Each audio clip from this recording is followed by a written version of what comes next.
বিহুতি প্ৰাণৰ বিহুতি আমাৰ সকলোৰে মৰমৰ আৰু সেই বিহু আকৌ এবাৰ আমাৰ দুৱাৰদলিত ঐ তোমালৈ বুলি ঐ চেনাই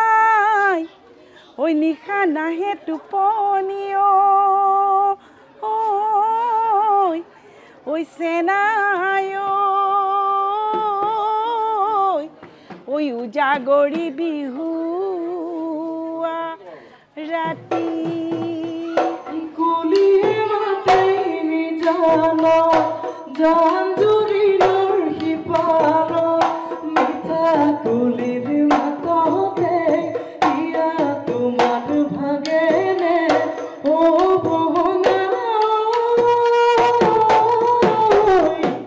এফালে লোকসভা নিৰ্বাচন আনফালে ৰঙালীক আদৰাৰ ব্যাপক প্ৰস্তুতি ৰাজ্যৰ বিভিন্ন প্ৰান্তৰ লগতে গুৱাহাটী মহানগৰীতো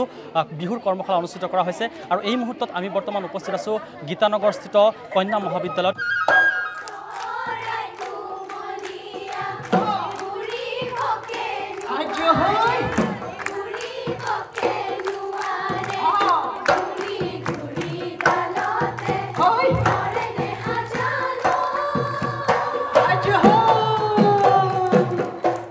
এনেকৈ সকলো ফালে এতিয়া কৰ্মশালা চলিছে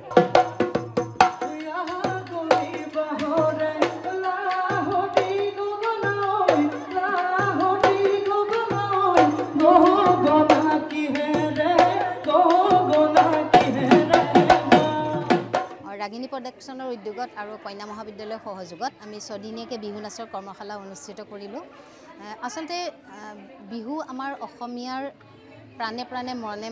মনে মনে আছে প্ৰাণে প্ৰাণে আছে হীৰাই হীৰাই আছে গতিকে বিহুক এৰি আমি চলিব নোৱাৰোঁ থাকিব নোৱাৰোঁ প্ৰতিটো ক্ষেত্ৰতে বিহু আমাক লাগিব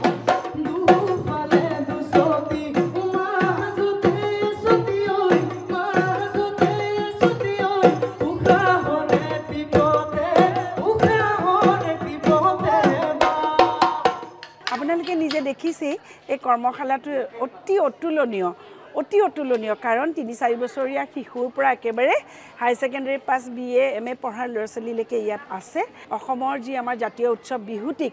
নাম জাত ঢোলৰ চাপৰ তাৰপিছতে সৰু চাপৰ দীঘলীয়া চাপৰ এইবিলাক আমি নাচ শিকাবলৈ আমি যত্ন কৰিছোঁ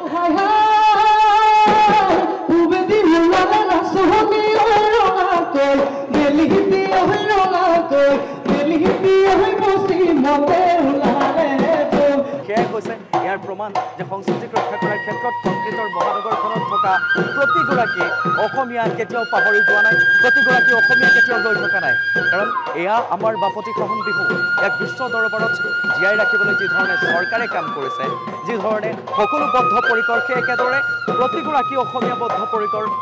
অসমত থকা প্ৰতিগৰাকী ব্যক্তি বদ্ধপৰিকৰ আৰু সেই দৃশ্য আমি মহানগৰীত কংক্ৰিটৰ মহানগৰীৰ মাজৰ পৰা কন্যা মহাবিদ্যালয়ৰ পৰা দেখুৱাইছোঁ এইসকল যুৱতীৰ সৈতে ঢুলীয়াৰ সৈতে নাচনীৰ সৈতে ঘৰ মালিকসকলৰ সৈতে পৰৱৰ্তী সময়তো আমি দৰ্শকক